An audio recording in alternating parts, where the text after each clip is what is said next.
Hello, how are you viewers? Thank you so much for watching my video. Today my topic is Ethiopian Prime Minister, the Nobel Peace Prize winner of 2019, is at the battlefront in Ethiopia. Going to the battlefront to the head of government of that country shows that how violent is Ethiopia and the relation between politics and the military. That means militarization of the politics is going on. The militarization of the politics already fully in function in the country. That is why the country is in civil war.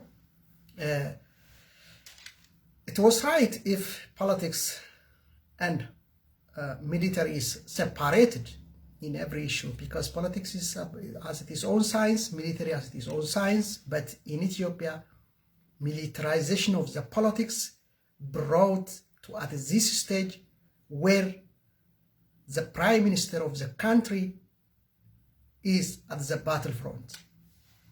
This is an amazing history in 21st century. People saying, some individuals are saying on social media, he didn't go there, he didn't do something. But we know the behavior of that prime minister. He may go, he's actually there, but he may go back to other place also. But we know his behavior. The way he understood Ethiopia is a wrong way. The way he understood the country is a very wrong way. That means the prime minister and his team, they didn't understand a country not as a country. They understand it as a worshipper. They worship it. They understand it as a god. That is why they say, for example, the prime minister himself said, Ethiopia will live forever. Not before 2 years or 3 years. Now, he said, Ethiopia will live forever. Being strong, he said, Ethiopia, being strong, live forever. This shows that Ethiopia is something idle. It is not a country. No country can live forever. A person who is Christian, who is a believer, who is considered to be a believer, cannot say a country live forever.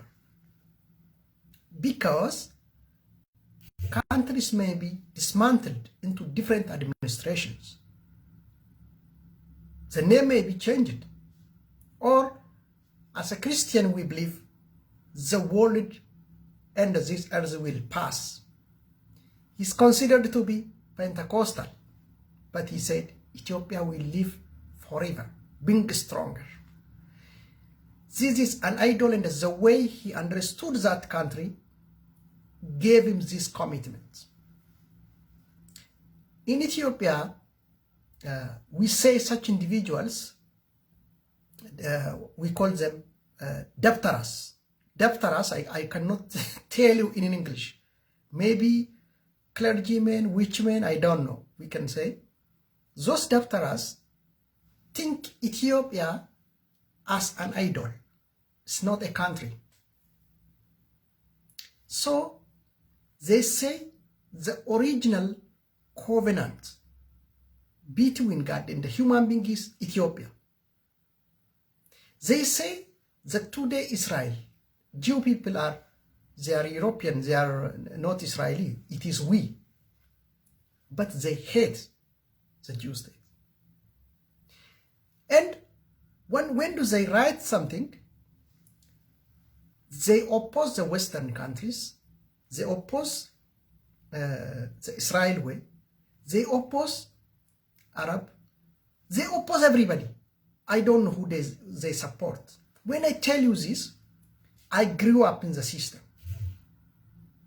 When you see many novels, some booklets written in Ethiopian, in maybe in Amharic or Giz language, you read such issues.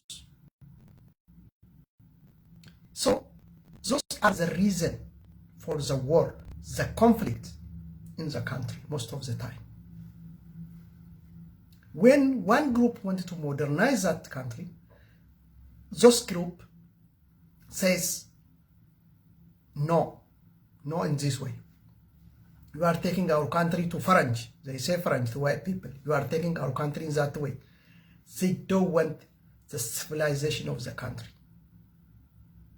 Now that group, the group I am telling you, got a government. A government where the head of that government always promotes the idea of those daftaras, which puts Ethiopia as an idol. Therefore, they are encouraged. They brought many false sayings about Ethiopia, everything, just being extreme proudness, something on media you see, false lying. Then the country started war. With whom? With Oromos and with Tigrayans. Who are those people? In Ethiopian politics, we have 3 ethnic groups always in a competition. Even if you have many ethnic groups, in the political arena we have 3. Oromo, Amara, and the Tigrayan. Now, the government in Ethiopia is Amhara government. Completely, totally Amhara state. You can say easily the central power, everything, economy, national bank, foreign affairs, security, dominated by Amhara dominant government. Abiy Ahmed considered himself he came from Oromo, but he started the war on Oromo before Tigray,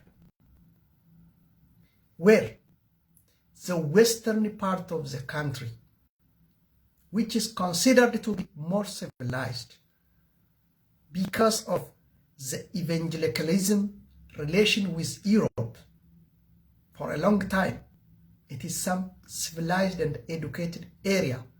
Therefore, the people in that area, the western part of the country, mostly we call Wallagga, the people are educated, so they understand the ideology of democracy. They want democracy. They want Ethiopia to be a democratic nation. Always the Ethiopia central government, which is Coptic, totally it is a Coptic ideology, Coptic Orthodox ideology, they are always fighting those people. Then when Abiy Ahmed, who confessed himself is Pentecostal, actually he came to Pentecostal from the Muslim background, he started war on evangelical Christian dominant area. After that, he went to Tigray for the war. Then now, the Oromos, who he started war on first, and the Tigrayans, now they are in coalition. Okay, they are together to fight this central government, to remove this Amhara government. That is why the situation in the country is so complex. Even if Abiy Ahmed hoped that he controlled the state power, because when you control state power, you control police, military, security, bureaucracy, every apparatus of government. He hoped that he can easily win them. But since the Oromos and the Tigrayans are in collision, they cannot win. Because the Amaras, mostly from Amara elite or extremists, only they are clever in talking on media. Talking, bringing that false history, that Ethiopia was very great, Ethiopia was very big, special, Ethiopia was leading. Even they sometimes say Ethiopia was leading all Africa. They say many issues That means they depend on history. History is not bad if it is true, but they don't talk about the future. The generation needs the future.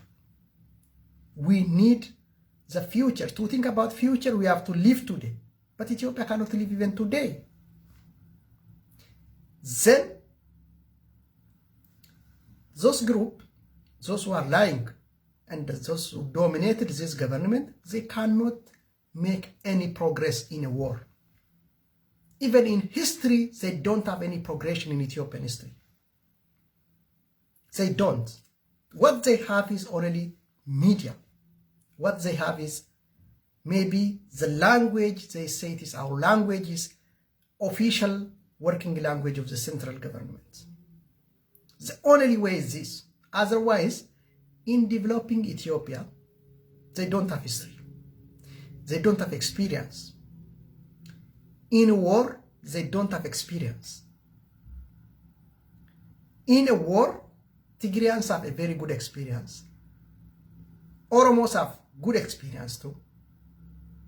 In athletics and making Ethiopia great in many ways, it is Oromos in everywhere. In economy, it is Oromia,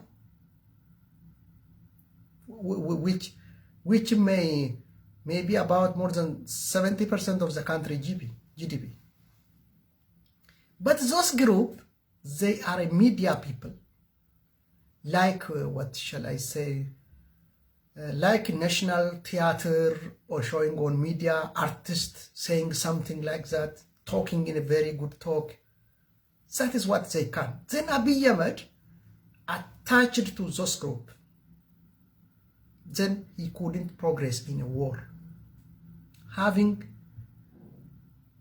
good weapon, controlling state power, controlling air force, missile, everything, but he couldn't progress. Really amazing. It is what's happening in Ethiopia. You learn many things from that civil war. Really. Most of us are now the victim of that. When you declare war is not important, when you say war is not important, for Ethiopia what we need is development, negotiation, democracy, they insult you. They don't want you. They don't want to hear you. Now in Ethiopian market, you have to declare war to get acceptance.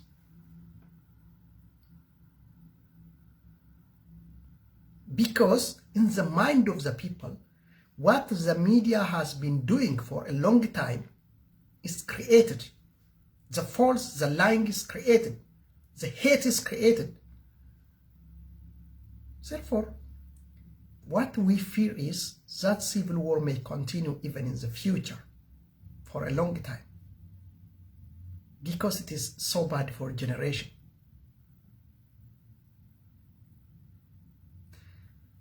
Therefore, what I want to tell you to summarize easily is, from the Prime Minister going to the battlefield, you may understand at least one. You may say that Prime Minister is mad, is he crazy or normal? Maybe I say he may be crazy, because when the Prime Minister means he is the general command of the military, according to the Constitution. Okay? And he is the general command of the politics also. But he said, I have to go to the battlefront. That means he is a colonel or general. That means even generals may be not at the battlefield of the time. Therefore, this guy may be crazy, people are saying. The second, you may understand how this government encourages violence, encourages war. Violence, war. Because saying that we have to save Ethiopia. Those who are fighting them are Ethiopians. It's nothing. Ethiopia is a country. Nothing. The only difference is understanding the way they understood Ethiopia. This guy is saying as we save Ethiopia, but he wants to save his power. Therefore, it is easy to understand how violent is this Amara dominant government. Now what they are saying, who they are accusing the West. They are accusing the West is making everything against us. Some minister, state minister, talking a bit against America, something. Even today, Ethiopian government expelled for Ireland diplomats. They don't want to solve their problem. This is due to the false and the lying information from the debtors I told you before. The way they understand Ethiopia. Because they take Ethiopia as an idol, they say God. They took the country as a religion, therefore, they may do whatever they can. This is weakening the country. But they think we make it strong when they speak against the West, against somebody, when they make the diplomacy zero. This is a group we have. Really, I brought this not as only information. Maybe you may be funny about Ethiopia sometimes. Really, even if we are not fan of war, but we may be funny. You may be sure it is very funny what's happening. So, because the people are childish mind, you see. So, this is what I want to talk. Thank you so much. Thank you so much.